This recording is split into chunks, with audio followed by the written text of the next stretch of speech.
Bismillahirrahmanirrahim. Assalamualaikum warahmatullahi wabarakatuh. Perkenalkan, nama saya Muhammad Fitra Febriana dari jurusan Manajemen Keuangan Syariah pada tugas mata kuliah Manajemen Resiko Keuangan Syariah dengan dosen pengampu yakni yang terhormat Ibu Gina Sakinah SES YME.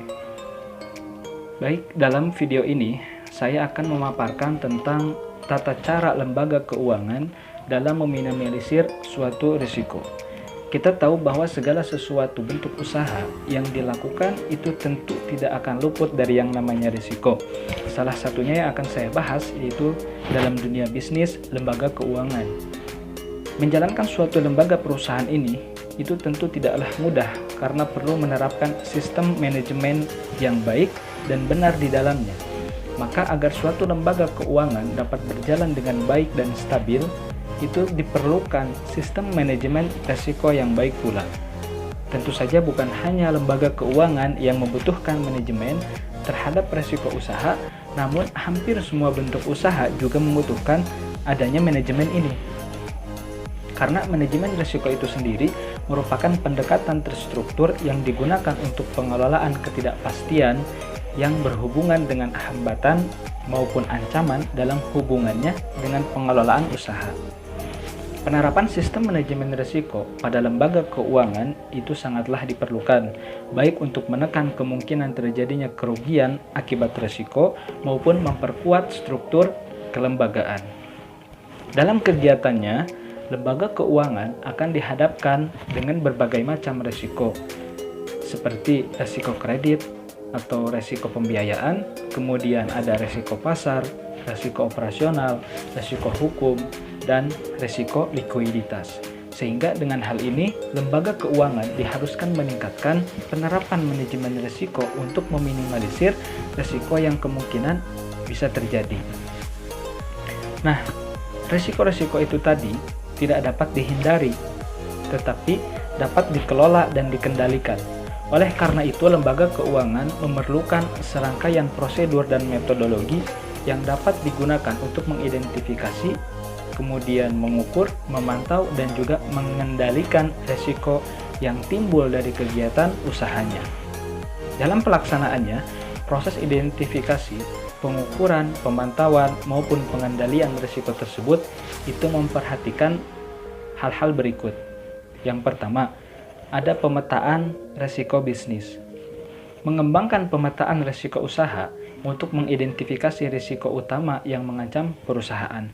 Nah, alat ini membantu lembaga keuangan untuk mengetahui dan menentukan tempat di mana risiko berada. Manajemen harus mengukur potensi dampaknya risiko.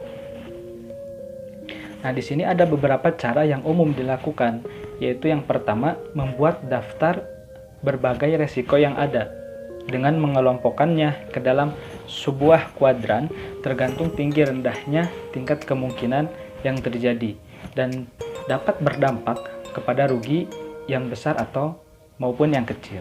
Kemudian yang kedua itu membuat peta yang menyajikan kajian perbandingan antara risiko kredit, kemudian risiko pasar, risiko likuiditas, dan risiko operasional yang dihadapi lembaga keuangan. Dengan membandingkan risiko pada sebuah matriks antara dampak dan frekuensinya, manajemen akan dapat melihat gambaran menyeluruh dari semua risiko yang ada. Berikut keterkaitannya satu sama lain. Kemudian yang ketiga ada teknik mengidentifikasi dan menilai risiko. Kelompok teknik ini akan membantu manajemen dalam hal menetapkan fokus atau memberikan perhatian dan mengakomodasi seluruh kegiatan pengelolaan risiko. Adapun cara pengelolaannya dapat dilakukan dengan 4 cara. Yang pertama yaitu dengan identifikasi. Pengelolaan manajemen risiko dengan cara identifikasi dapat dilakukan dengan menganalisis segala sumber risiko dari produk dan aktivitas lembaga keuangan, serta memastikan bahwa risiko tersebut telah melalui proses manajemen risiko yang layak sebelum diterapkan secara luas. Kemudian yang kedua, dengan cara pengukuran. Pengelolaan manajemen risiko dengan cara pengukuran itu wajib dilakukan secara berkala baik untuk produk atau portofolio maupun seluruh aktivitas bisnis lembaga keuangan. Dan yang ketiga, dengan cara pemantauan.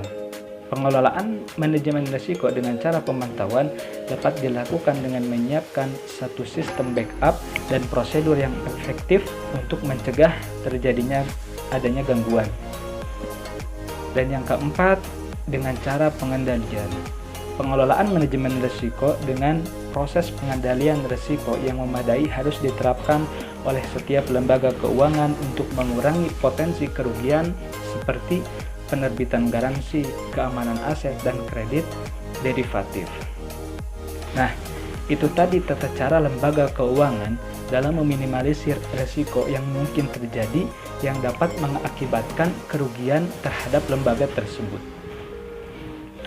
Mungkin sekian pemaparan dari saya.